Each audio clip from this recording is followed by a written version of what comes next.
Hello friends and welcome back to my channel. तो friends आज के इस वीडियो में हम जो क्वेश्चंस देखने वाले हैं वो आपके आने वाली सभी pharmacist, pharmacy officer, drug inspector exam के लिए इंपॉर्टेंट होने वाले हैं। आज के इस वीडियो में हम कुछ एग्जाम टारगेटेड क्वेश्चंस देखने वाले हैं। तो स्टार्ट करते हैं। The member of pharmacy council of India will hold office for a period of 5 years, 3 years, 1 year और 10 years. The member of PCI will hold office for a period of, तो ये होता है 5 years. Option A will be your correct answer. The member of PCI will hold office for a period of 5 years. And the members of DTAB drug technical advisory board hold the office for 3 years. PCI members will hold office for a period of 5 years and DTAB members will hold office for a period of 3 years. अभी आप मुझे बताएंगे डीटैब में drug technical advisory board में कितने members होते हैं। तो इसमें टोटल होते हैं 18 मेंबर्स. इसमें 8 होते हैं एक्स ऑफिशियो मेंबर, 5 होते हैं नॉमिनेटेड मेंबर एंड 5 होते हैं इलेक्टेड मेंबर्स. ये टोटल होते हैं 18 members in drug technical advisory board DTAB. And DTAB is constituted by central government. DTAB is constituted by central government. ठीक है. Next question. The chairman of DTAB is president PCI, drugs controller of India, state drug controller, director general health services. तो कौन होता है chairman of DTAB drug technical advisory board? तो ये होता है director general health services. Option D will be your correct answer. And अभी हमने प्रीवियस क्वेश्चन में डिस्कस किया members of DTAB hold the office for 3 years. Then DTAB में total members होते हैं 18, 5 होते हैं नॉमिनेटेड, 5 होते हैं इलेक्टेड, 8 होते हैं ex officio. Then DTAB is constituted by central government. ठीक है. Next question. Gynaecomastia can occur as a side effect of bromocriptine, cimetidine, famotidine, levodopa. Gynaecomastia can occur as a side effect of. तो किसका side effect होता है गायनेकोमास्टिया? तो ये होता है side effect of cimetidine. Option B will be your correct answer. Cimetidine का side effect होता है गायनेकोमास्टिया और ये सिमेटिडिन होता है H2 receptor antagonist. Imidazole ring containing drug होता है cimetidine. And gynaecomastia can occur as a side effect of cimetidine. ठीक है. Next question. The records of wholesale of Schedule C and C1 drugs are required to be preserved for a period of 1 year, 2 years, 3 years or 4 years. The records of wholesale of Schedule C and C1 drugs are required to be preserved for a period of. तो इसे preserve किया जाता है for the period of 3 years. Option C will be your correct answer. 3 साल के लिए preserve किया जाता है record of wholesale of schedule C and C1 drugs. ठीक है. देन अभी आप मुझे बताएंगे कौन सा फॉर्म नंबर होता है for the wholesale of schedule C and C1 drugs. Wholesale of schedule C and C1 drugs के लिए कौन सा फॉर्म नंबर होता है? तो इसके लिए होता है फॉर्म नंबर 21B. एंड कौन सा फॉर्म नंबर होता है for the retail sale of schedule C and C1 drugs? Licence for the retail sale of schedule C and C1 is given in form number. तो retail sale के लिए होता है 21 and wholesale के लिए होता है 21B. ठीक है. Next question. For healing duodenal ulcer the usual duration of H2 blocker therapy is 4 weeks, 6 weeks, 8 weeks or 12 weeks. For healing duodenal ulcer, the usual duration of H2 blocker therapy. तो ये हो जाएगा 8 weeks. Option C हो जाएगा आपका correct answer. 8 weeks के लिए देते हैं H2 blocker therapy for the healing of duodenal ulcer. ठीक है. Next question. Manufactured drugs can be imported into India only under the authorization of Customs Collector, State Government, Narcotic Commissioner, Central Government. Manufactured drugs can be imported into India only under the authorization of. And the correct answer of this question is Custom Collector. Option A हो जाएगा आपका correct answer. Custom Collector. Next question. Choose the antimicrobial which acts by interfering with DNA function in the bacteria. Chloramphenicol, ciprofloxacin, streptomycin, vancomycin. Antimicrobial which acts by interfering with DNA function in the bacteria. तो ये होता है ciprofloxacin. Option B will be your correct answer. ciprofloxacin acts by interfering with DNA function in the bacteria. ciprofloxacin होता है DNA gyrase inhibitor. It inhibits DNA gyrase in bacteria. And A ciprofloxacin होता है fluoroquinolone, fluoroquinolone होता है ciprofloxacin, और ये DNA gyrase inhibitor होता है, it inhibits DNA gyrase in bacteria. Then अभी आप मुझे बताएंगे यूटीआई में, यूरिनरी ट्रैक्ट इन्फेक्शन में कौन सा होता है ड्रग ऑफ चॉइस? तो ये भी होता है सिप्रोफ्लॉक्सासिन, सिप्रोफ्लॉक्सासिन होता है drug of choice in UTI, urinary tract infection. Then children में ये कार्टिलेज डैमेज कॉज कराता है। देन कैल्शियम सप्लीमेंट के साथ में इसे अवॉइड किया जाता है because it interacts with calcium and calcium can reduce it's absorption, इसलिए इसे कैल्शियम सप्लीमेंट के साथ में अवॉइड किया जाता है। ठीक है, सिप्रोफ्लॉक्सासिन के बारे में ये सभी पॉइंट्स आपके एग्जामिनेशन पॉइंट ऑफ व्यू से इंपॉर्टेंट है। देन एक क्लोरामफेनिकॉल होता है drug of choice in typhoid, typhoid में ड्रग ऑफ चॉइस होता है क्लोरामफेनिकॉल, टाइफॉइड में ड्रग ऑफ चॉइस होता है क्लोरामफेनिकॉल। देन एक ग्रे बेबी सिंड्रोम कॉज कराता है। क्लोरामफेनिकॉल का मोस्ट इंपॉर्टेंट साइड इफेक्ट होता है ग्रे बेबी सिंड्रोम, और इसे अवॉइड किया जाता है न्यूबॉर्न्स में। Chloramphenicol should be avoided in newborns. Then एक क्लोरामफेनिकॉल होता है protein synthesis inhibitor, protein synthesis inhibitor होता है क्लोरामफेनिकॉल, और ये होता है बैक्टीरियोस्टैटिक, क्लोरामफेनिकॉल होता है बैक्टीरियोस्टैटिक। ठीक है, देन ये स्ट्रेप्टोमाइसिन होता है first line anti TB drug, protein synthesis inhibitor होता है। देन ये ओटोटॉक्सिसिटी, नेफ्रोटॉक्सिसिटी कॉज कराता है। देन प्रेगनेंसी में इसे अवॉइड करते हैं, it should be avoided during pregnancy. Then ये वैनकोमाइसिन कॉज कराता है रेड मैन सिंड्रोम।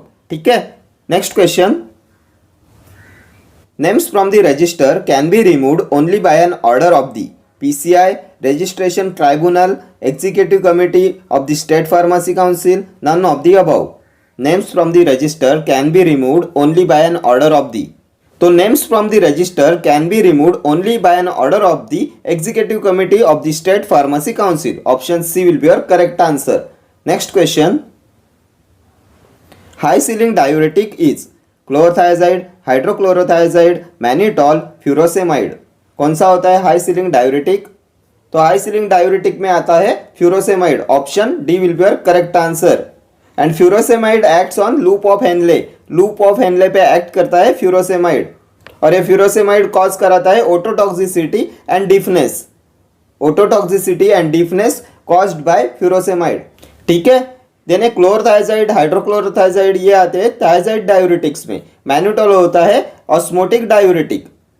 देन अभी आप मुझे बताएंगे which of the following has a similar structure as that of anti hypertensive agent diazoxide, which of the following has a similar structure as that of anti hypertensive agent diazoxide. इनमें से किसका similar structure होता है as that of anti hypertensive agent diazoxide? तो ये होता है chlorothiazide, chlorothiazide का सिमिलर स्ट्रक्चर होता है as that of diazoxide. Then chlorothiazide causes decrease in release of insulin, hyperglycaemia cause कराता है क्लोरथाइजाइड। लास्ट ईयर एग्जाम में पूछा हुआ क्वेश्चन है, क्लोरथाइजाइड कॉजेज हाइपरग्लाइसेमिया, ये इंसुलिन के रिलीज को डिक्रीज कराता है जिससे होता है हाइपरग्लाइसेमिया, और ये एक्ट करता है on distal tubule. All the thiazide diuretics acts on distal tubules. Then अभी आप मुझे बताएंगे which of the following drug contents sulfa moiety within its chemical structure. इनमें से कौन सा drug contents sulfa moiety within its chemical structure? तो ये होता है hydrochlorothiazide, hydrochlorothiazide contents sulfa moiety within its chemical structure, so it is important to avoid it in patients who are having sulfa drug allergy. Sulfa drug allergy के patients में इसे avoid किया जाता है because it contains sulfa moiety within its chemical structure, हाइड्रोक्लोरोथाइजाइड। ठीक है, then इनमें से कौन सा होता है most useful diuretic in the treatment of recurrent calcium stones? Most useful diuretic in the treatment of recurrent calcium stone, तो ये भी होता है हाइड्रोक्लोरोथाइजाइड। हाइड्रोक्लोरोथाइजाइड को यूज करते हैं in the treatment of recurrent calcium stones because it reduces calcium excretion in the urine. ये calcium excretion in urine को रिड्यूस कराता है, इसलिए it is most useful diuretic in the treatment of recurrent calcium stones. And hydrochlorothiazide होता है commonly use diuretic in combination with anti hypertensive, commonly use diuretic in combination with anti hypertensive is hydrochlorothiazide. ठीक है, diuretics के ये सभी questions आपके examination point of view से most important है। ये सभी अभी तक कभी ना कभी एग्जाम में पूछे हुए क्वेश्चन है। ठीक है, next question, the mechanism of action of theophylline in bronchial asthma is phosphodiesterase inhibition, beta 2 agonist, anticholinergic action, inhibition of mucociliary clearance. क्या होता है mechanism of action of theophylline in bronchial asthma? तो theophylline होता है phosphodiesterase inhibitor. Option A will be your correct answer. The mechanism of action of theophylline in bronchial asthma is phosphodiesterase inhibition. ठीक है, ये theophylline होता है non selective phosphodiesterase inhibitor. Non selective PDE inhibitors में आता है theophylline, non selective phosphodiesterase inhibitor. ठीक है, next question. All the following viscosity builders have been used in ophthalmic solutions except methyl cellulose, polyvinyl alcohol, polyethylene glycols, Veegum. Viscosity builder have been used in ophthalmic solutions except. इनमें से कौन से viscosity builder को ophthalmic solutions में use नहीं करते? तो Veegum is not used in ophthalmic solutions. Option D will be your correct answer, विगम। Next question. The tetracycline with highest antileprotic activity is minocycline, doxycycline, demiclocycline, oxytetracycline. The tetracycline with highest antileprotic activity. इनमें से कौन से tetracycline की होती है highest antileprotic activity? तो ये होती है मिनोसाइक्लिन की। ऑप्शन ए हो जाएगा आपका correct answer. Minocycline has highest antileprotic activity और ये मिनोसाइक्लिन होता है most potent tetracycline. Most potent tetracycline होता है मिनोसाइक्लिन। देन अभी आप मुझे बताएंगे टेट्रासाइक्लिन्स को कौन से पेशेंट्स में अवॉइड किया जाता है? Tetracycline should be avoided in patients with, तो tetracycline should be avoided in patients with liver disease. Liver disease के पेशेंट्स में टेट्रासाइक्लिन्स को अवॉइड किया जाता है। देन ये tetracycline discolouration of teeth cause कराते हैं एंड इन्हें मिल्क के साथ में नहीं दिया जाता। Tetracyclines are not given with milk because insoluble chelates is formed. Then Fanconi syndrome is produced by outdated and degraded tetracyclines. Fanconi syndrome भी आपके एग्जामिनेशन पॉइंट ऑफ व्यू से मोस्ट इंपॉर्टेंट है।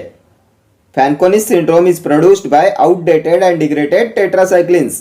ठीक है, देन अभी आप मुझे बताएंगे which of the following is a prophylactic agent used in the treatment of travelers diarrhea. इनमें से कौन सा एजेंट यूज करते हैं as a prophylactic agent in travellers diarrhoea? तो ये होता है डॉक्सीसाइक्लिन।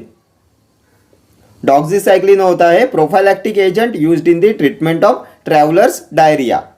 ठीक है, next question.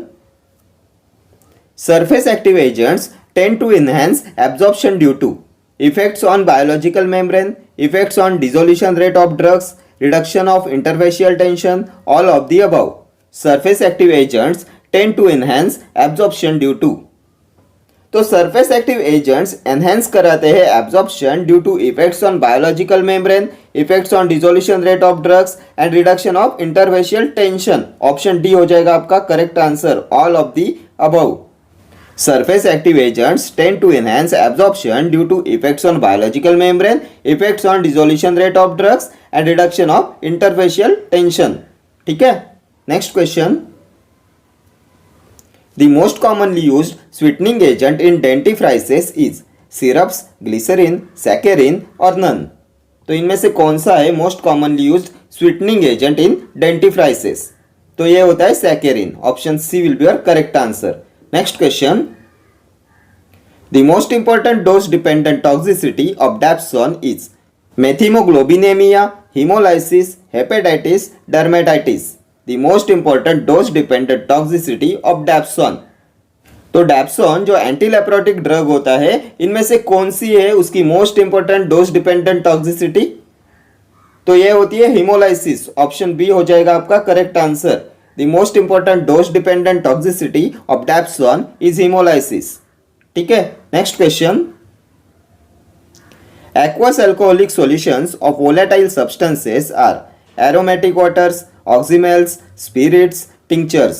Aqueous alcoholic solutions of volatile substances. तो किसका डेफिनेशन है ये aqueous alcoholic solutions of volatile substances? तो ये होते हैं spirits. Option C will be your correct answer. Spirits होते हैं aqueous alcoholic solutions of volatile substances. देन अभी आप मुझे बताएंगे टिंक्चर्स क्या होते हैं? तो टिंचर्स होते हैं hydro alcoholic preparation containing therapeutic constituent of crude drugs.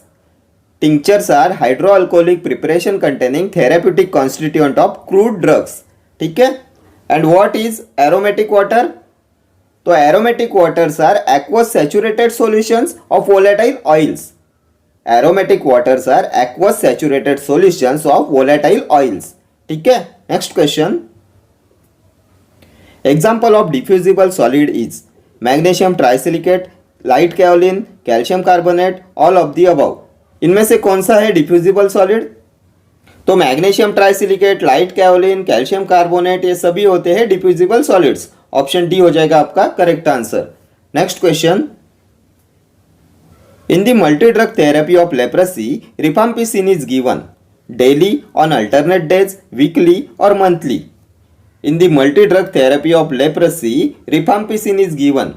तो कैसे देते हैं रिफाम्पिसिन को in the multi drug therapy of leprosy? तो इसे देते हैं मंथली। ऑप्शन डी हो जाएगा आपका correct answer.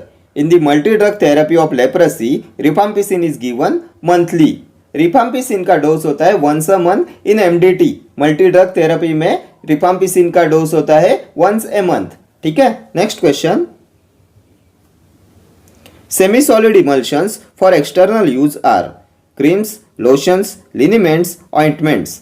Semi solid emulsions for external use, तो ये हो जाएंगे क्रीम्स। ऑप्शन ए हो जाएगा आपका करेक्ट आंसर। क्रीम्स होते हैं semi solid emulsions for external use. Then अभी आप मुझे बताएंगे कौन से इमल्शन टाइप में आते हैं creams?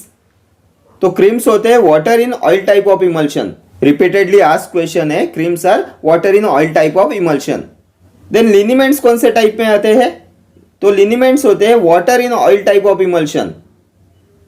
Water in oil type में आते हैं लिनीमेंट्स। एंड ऑइंटमेंट्स होते हैं न्यूट्रल इमल्शंस। न्यूट्रल इमल्शंस होते हैं ऑइंटमेंट्स। ये भी बहुत बार क्वेश्चन एग्जाम में पूछा गया है। Ointments, ointments are neutral emulsion. ठीक है। Next question, which of the following is a long acting beta 2 selective agonist? Formoterol, isoprenaline, salbutamol, ephedrine.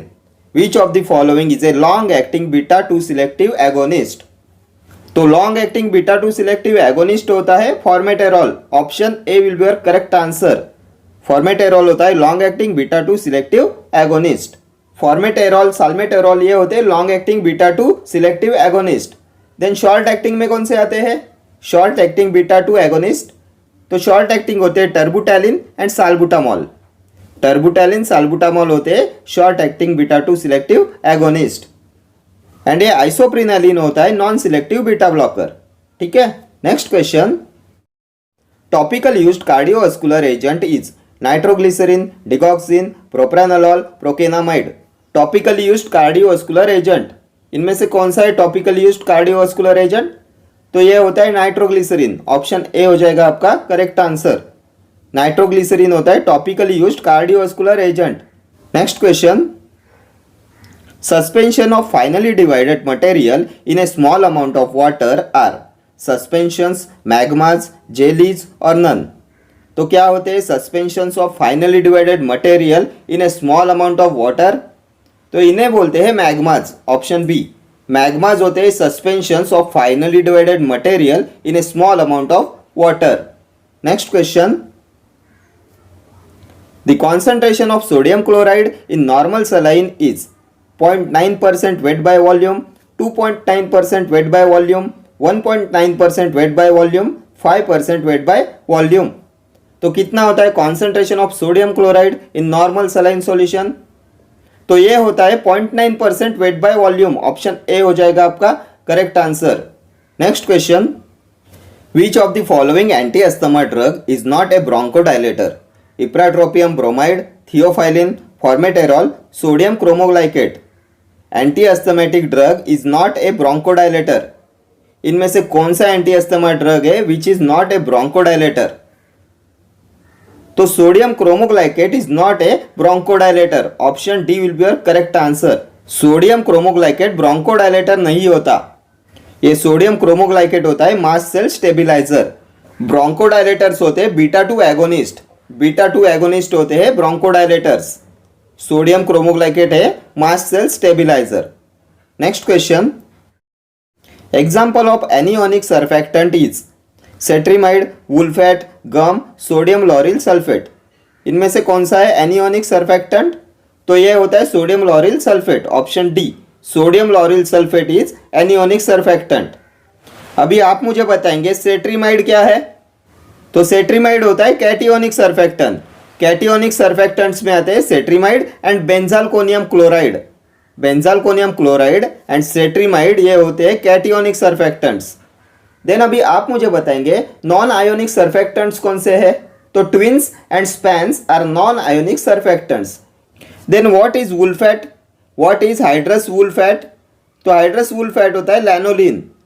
बहुत बार एग्जाम में रिपीट हुआ क्वेश्चन है, what is lanolin? Lanolin is hydrous wool fat and lanolin hydrous wool fat is used in the preparation of ointments. ठीक है. Okay friends, thank you for watching this video. See you in the next video. Till then, do like, share, comment and subscribe to my channel. Thank you.